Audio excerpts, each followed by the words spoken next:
Mr. Mutama na mo chemo kwa he collection bo ni no. But the mic you put that shiba kutrima manahu. Kana kwa chiro pray. Mutama so for matomo collection wo le ma wo pede wo. Ya na pede wo me collection ni mo.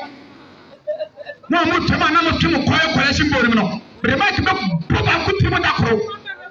Kudi ni pede pre ya pre gina hana mo a. Ta me he collection bo ni. Collection won to be. Mutama na o chiro kwa he mutu kwa he wo de. Di na pede wo. You know, I collection body. Just for me to collection to I want to be. What's that to question? Would you be a buyer Bema? Me put out to us, how to call a collection body. But the mic never pull to the casa for the Catano. Yeah, I was here for Mensa can video be concerning a Bishop Obinim, any near Koso, ewo na sorry demo. Enti yenika yenhwe. What's wrong? I don't know how. Pacha Shrama Diami. Okay. I don't know how. Pacha Menia. Okay. I don't know how. Pacha Yachrama Diami. I don't know how. One. Pony and Yamawe. Also, a pacha in Basem. Any. I don't know how. In Basem. Any. What's it there? In Basem. Any. What's it there? How? In Basem. And Massam. Woo. What's it there? How? In Basem. And Massam. What did you say? 7 years. 7 years now, and Massam how? Hey.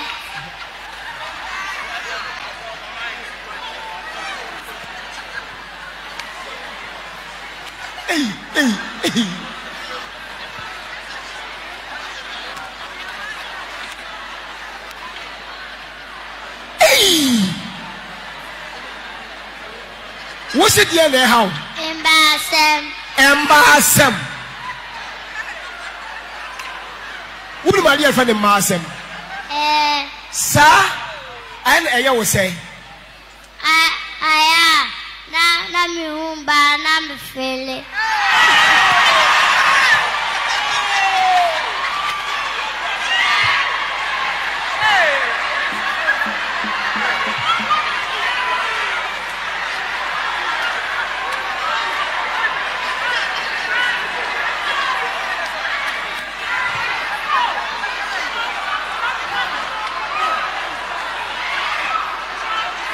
Was you who am I? No feeling. Who am I? So who guess ya? Who malu feeling? Hey.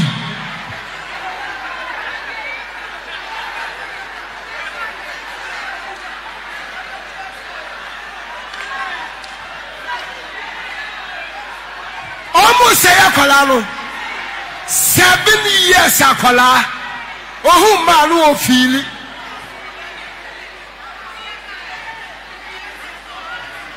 Asam so wakano, what tiasie, what is asem ni mudaho?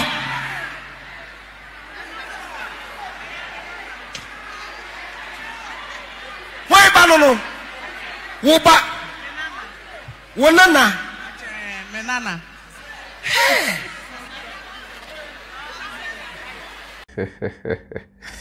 Yeah, my boy. Blacks before. Yeah, my boy. If we are saying na, you can't raise or more bar yenia. Whether you choose to agree or disagree. Yeah, my boy. Yeah, ne yeah. Ya bra boy yeah bo. Any the way you see it behaving on put their dance say yeah, my boy. Because whilst others belong to the 21st century. We are living in the 21st century, all right. But your way of doing things, your way of thinking, no, your so buying, your so any buying, no, still belong to the 12th, the 11th, and the 10th century. As an young candy pampo. Share video ya moshe, and as a video ya moshe ye, Bishop Obinim near Ekoso now sorry demono. Some of you might not see anything wrong with it because of mujidie. Because also a victim. Senya emofra we a victim no. Where the 60 years, where the 70 years, we a victim. say ya na won so ye programming wo say ya na won so ye tete wo enti once a wo de sa entity no anyi no say chairman Freemind ebetena ha e ka no kra ne kire wa you rubbish because wadwen na kasa no there is a stored data bi wo wadwen mu dada enti say obi kan asem bi kire na sa asem na wo ka kire wo no any data na wo wa ha no enhia pe cognitive dissonance you switch and try to be so defensive and try to explain why you still keep holding on to your belief. What's a one kasa deep down within you, no names as I believe no. And for so be any so and I say unyashi in frame. Most of you are living in denial. When him say mujide na mudi eche no enye juma. Now so esan say a entity ya ma for society and sorry any suku ede tete mu anase ede wura mumunti. You are living in a state of denial. One person beji atum say mujidie no enya no kre. And until one great philosopher can say it is easier to fool a people than to convince them they have been fooled. It is easier to fool a people than to let them know they have been fooled. Because obi already 60 years, 70 years, better can say, it's enough Freemind pa person what me say. I sorry I'm a for 60 years in SM minim nyansa me de Jimmy say me di yesu achi for 60 good years ni. Now the Freemind and odi matemu ana. Enya tem na me di. A fact. Even if you are 90 years, you can still be wrong. 90 years doesn't mean say you have monopoly of wisdom. What you say? 90 years doesn't mean say unim wiase mu nyansa ni na. There be 90 years no ya da ya bu wa ya bu. 90 years ni betimi circle abranti betimi abu 90-year-old man. Enti yabu wa yabu for age no to nchen. For how many years are we dey Yesu achi no to nchen? Yabu wa yabu. Jitum simple. Emofra we ya omo egu eye obinim asori dem no. Omo ye minors. Se ka say minors are na say children who are below 18 years. Eno no in law no anase okọ embramu a. Some minors no they don't have enough brain capacity to take decisions on their own. Enunti abribia no minors are left under the care of their parents because you who almost say omusa omunye nu sa level na omu ankasa timi tenase e take their own decisions no and as our minors we omu awofo e de omu aba obinim enase and omu awofo no aka kire omu say monkoka mo haw nyina enkyire obinim na obinim osum nyame bi sa nyame no ono na ebo wiase oso ni asase na obinim oye angel oye bofo bi a ni nyame no esuma no from heaven say omra Ghana asase so na omra me solve Ghana for ye hawa ye namu no emayen sa adwen no e na awofo no de ato eye mofra ne trim into on say mofra ne ba obinim na ase no omo ka omo how one by one kire obinim we see me kosuku a ye kire ma de kra me humabon we see me pema we see me nie me ya we see me hire me ya say ni say na omo nyina e ka omo how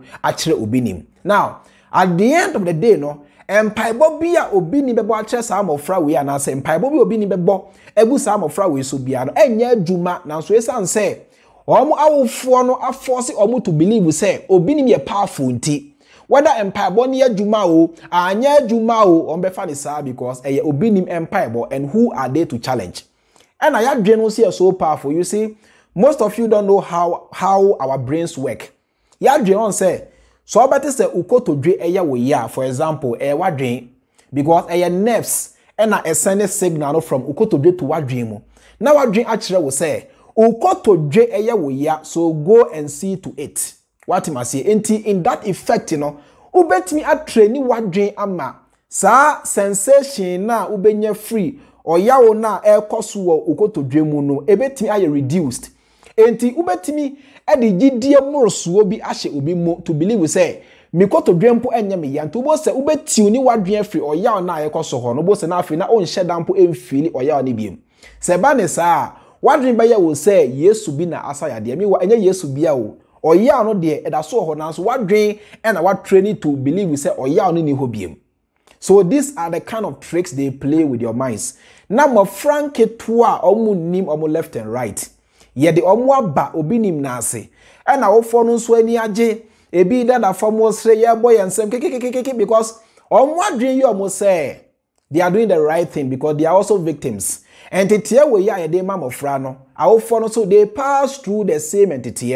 And to make asa eya make kire mo say We are products of our environment. Yentiti ne ekwanya ye fa so nyi ye no.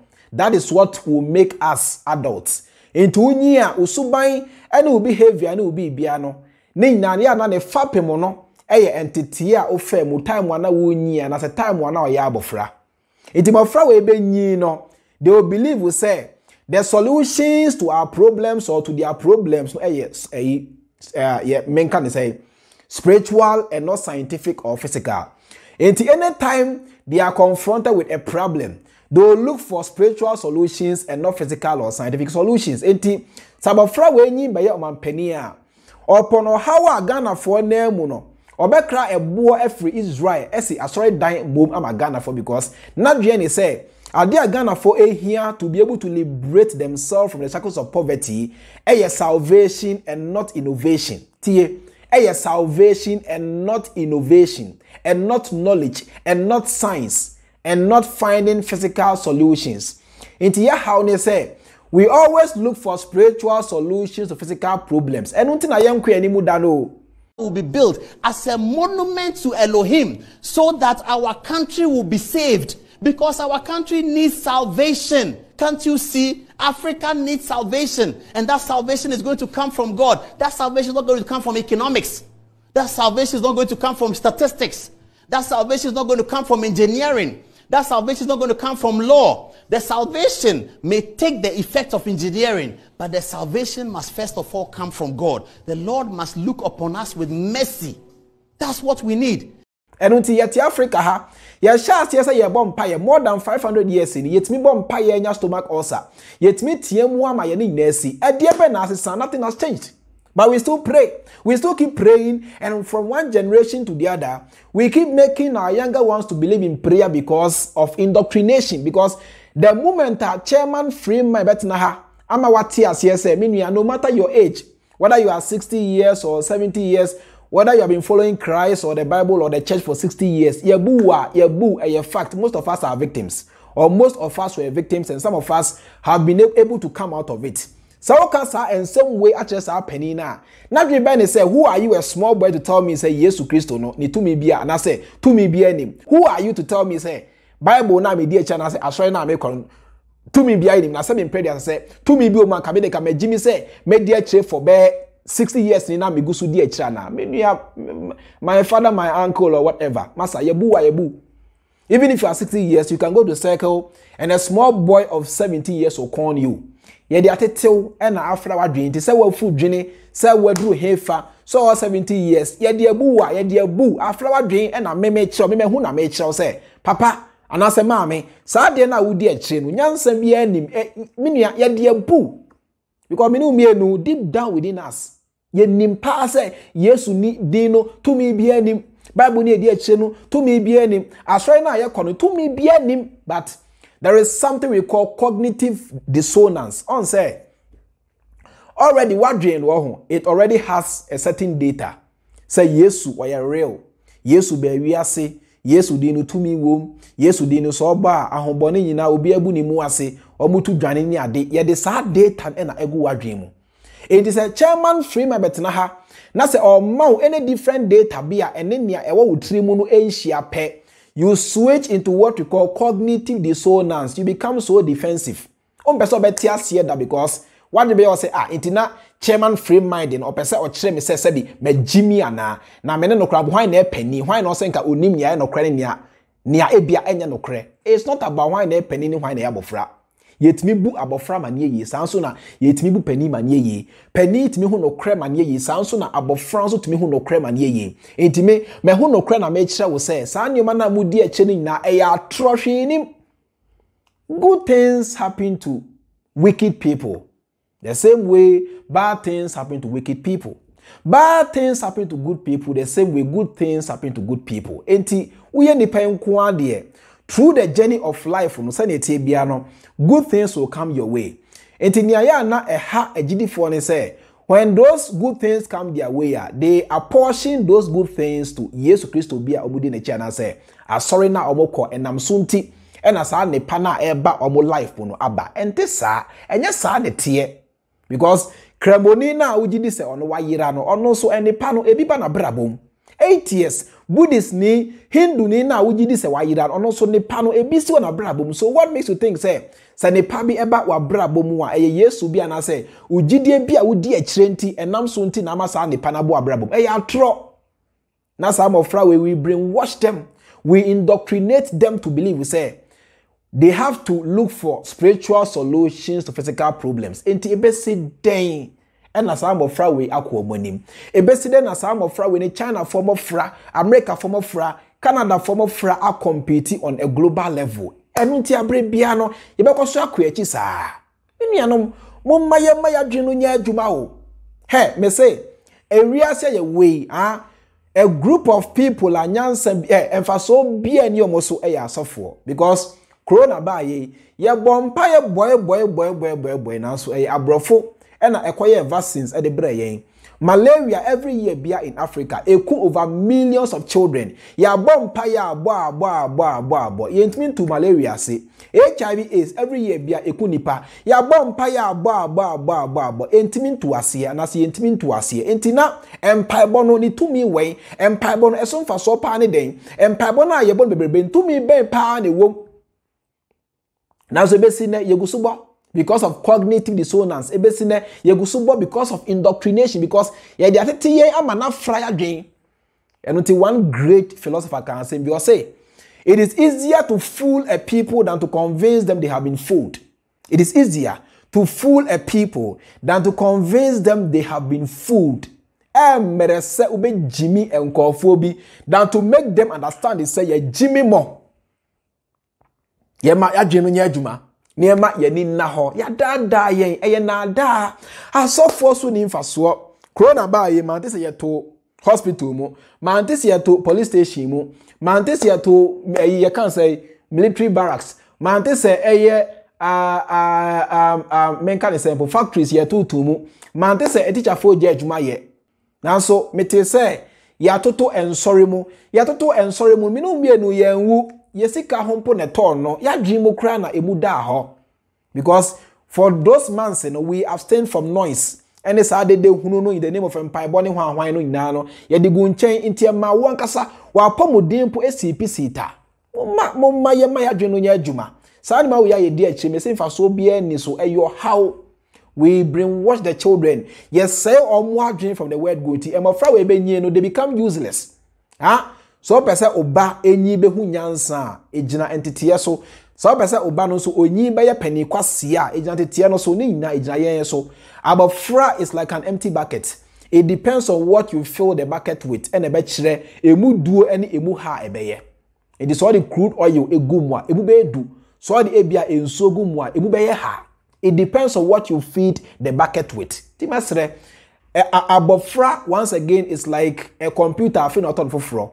It depends on the programs you install on the computer. I know na ebetimi ama computer no aye adwuma the way you want it to function. Timo mai mofra no entity na ye de mofra no fam no moma ye ma ye ni nkoso moma ye ma ye ni nko because they, like you always say, they are the future. These guys are the future generation. Na dachi enchirima pa dachi bi yede Ghana ye baba show monsa na yama Obinim training omo na dachi na we o my we pa ne dachi no ewe Obinim we dey training kwada say na we me hire me ya na ba ko say abofra of 7 years or say masem ne hand we and you are in the church laughing. I'm a friend of 7 years. Would make us a way pa now for me pa na kato ni trimu se okwa kanisa. Or say a massem ne hand. I'm a friend of 7 years. E dey no nimfa massem ho. Me nuanom mo ma yensua de ne enuke sharp. Se pesa yenso ewiasefo nyina ebu yen na yenso ye treat ye se nipa. It depends on us. Sanya yen yesi eseli ye ho. Sanya yen yesi e carry ye ho na be kire se ewiasefo bebu ye na se obi amfa ye nya hwe. Everything begins with you and I. Timoma yenya adwensa kira se ne be ani nyina no ebetimi aboa amagana man no etimi afa ne ntuma pa ifra sa simple